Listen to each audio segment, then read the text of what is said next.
2024 लोकसभा चुनाव में अब 10 महीने से भी कम का समय बचा है। लिहाजा काउंटडाउन शुरू होते ही पक्ष और विपक्ष दोनों भरपूर दमखम के साथ चुनावी तैयारियों में जुट गए हैं। पटना की बैठक से जगी विपक्ष की उम्मीद अब बेंगलुरु में अंजाम तक पहुंचेगी।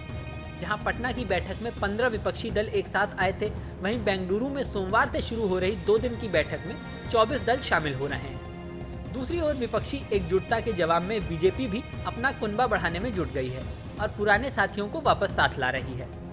पहले महाराष्ट्र में अजीत पवार, फिर बिहार में जीतन राम मांझी और चिराग पासवान और अब यूपी में ओपी राजभर। कुल मिलाकर लड़ाई बड़ी है तो कुनबा भी बड़ा होना चाहिए। मंगलवार को दिल्ली में प्रधानमंत्री नरेंद्र मोदी की अगुवाई में एनडीए की बैठक होने जा रही है, जिसमें 19 दल शामिल होंगे, यानी पक्ष और विपक्ष दोनों ओर से बड़ी तैयारी है। ऐसे में ये समझना जरूरी हो जाता है कि कौन कितना ताकतवर है। इस वीडियो में 2019 लोकसभा चुनाव के आंकड़ों के आधार पर हम इसका विश्लेषण करने जा रहे हैं। सबसे पहले बात विपक्षी खेमे की कर लेते हैं। विपक्षी एकजुटता की जो मुहिम शुरू हुई है उसमें कांग्रेस तो खैर लीड रोल में है ही। जेडीयू, आरजेडी, तृणमूल, सपा, आम आदमी पार्टी और एनसीपी जैसे बड़े सियासी दल भी बड़ी भूमिका में हैं। हालांकि महाराष्ट्र में पहले शिवसेना और अब एनसीपी के टूटने से इस मुहिम को बड़ा झटका तो जरूर लगा है। जो 24 पार्टियां बेंगलुरु की बैठक में शामिल हो रही हैं, उनमें 12 दल ऐसे हैं जिनके पास लोकसभा में एक भी सीट नहीं है। आरजेडी, पीडीपी, सीपीआई और आरएलडी जैसी बड़ी पार्टियों का खाता भी नहीं खुला था। बाकी बचे 12 दलों को 2019 की लोकसभा चुनाव में करीब 35% वोट शेयर के साथ कुल 128 सीटें मिली थी। 19% वोट शेयर और 52 सीटों के साथ कांग्रेस सबसे बड़ी विपक्षी पार्टी थी। डीएमके 23 और तृणमूल 22 सीटों के साथ दूसरे और तीसरे नंबर पर रही थी। जेडीयू को कुल 16 सीटें मिली थी। हालांकि तब नीतीश कुमार बीजेपी के साथ थे। इसे मोदी लहर कहें या कुछ और, बिहार में 40 सीटों में से 39 सीटों पर एनडीए की जीत हुई थी। अब हालात अलग हैं। नीतीश कुमार की जमीनी लोकप्रियता भी पहले की तुलना में कम हुई है। महाराष्ट्र की 48 लोकसभा सीटों में से एनसीपी को तब सिर्फ 4 सीटें मिली थी। अब तो पार्टी पूरी तरह टूट चुकी है। अब बात बीजेपी और उसके साथियों की।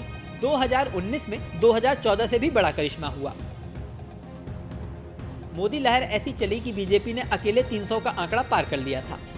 1984 के बाद पहली बार ऐसा हुआ था जब कोई सिंगल पार्टी 300 प्लस पहुंची थी। 37% से ज्यादा वोट शेयर के साथ बीजेपी को 303 सीटें मिली। लोक जनशक्ति पार्टी को 6 सीटें मिली थी, हालांकि तब पार्टी एक ही थी। अब रामविलास पासवान के बेटे और भाई पशुपति कुमार पारस अलग अलग हैं। बीजेपी की पूरी कोशिश चाचा भतीजा को साथ लाने की है ताकि पासवान वोट कहीं और न छिटके। अपना दल सोनेलाल को 2 सीटें मिली थी। आजसू, एनपीपी, एनडीपीपी, एसकेएम और मिजो नेशनल फ्रंट को एक सीटें मिली थी। ऐसे में अगर 2019 के आंकड़ों के आधार पर बनाएं तो बीजेपी और उसके गठबंधन का पाला निश्चित तौर पर भारी है। लेकिन एक हकीकत ये भी है कि पिछले 5 साल में बहुत कुछ बदल चुका है। महाराष्ट्र में उद्धव ठाकरे तो बिहार में नीतीश कुमार बीजेपी से अलग होकर विपक्षी खेमे में आ गए हैं। पंजाब में शिरोमणि अकाली दल भी बीजेपी का साथ छोड़ चुकी है। हालांकि नवीन पटनायक की बीजेडी, जगनमोहन रेड्डी की वाईआरएस कांग्रेस, कुमारस्वामी की जेडीएस, केसीआर की बीआरएस, चंद्रबाबू नायडू की टीडीपी, मायावती की बीएसपी जैसे बड़े दलों ने अभी तक अपने पत्ते नहीं खोले हैं। न तो उन्होंने एनडीए को हरी झंडी दी है, न ही विपक्ष के महाजुटान में कोई दिलचस्पी दिखाई है। हालांकि बीजेडी, वाईआरएस कांग्रेस, टीडीपी और जेडीएस बीजेपी के करीब आती दिख रही हैं। 2019 में इन 4 दलों ने 37 सीटें जीती थी। अगर ये साथ आए तो निश्चित तौर पर बीजेपी की सत्ता में वापसी के आसार बढ़ जाएंगे। इस वीडियो में फिलहाल इतना ही। जल्द ही नया वीडियो लेकर आपके सामने फिर आएंगे।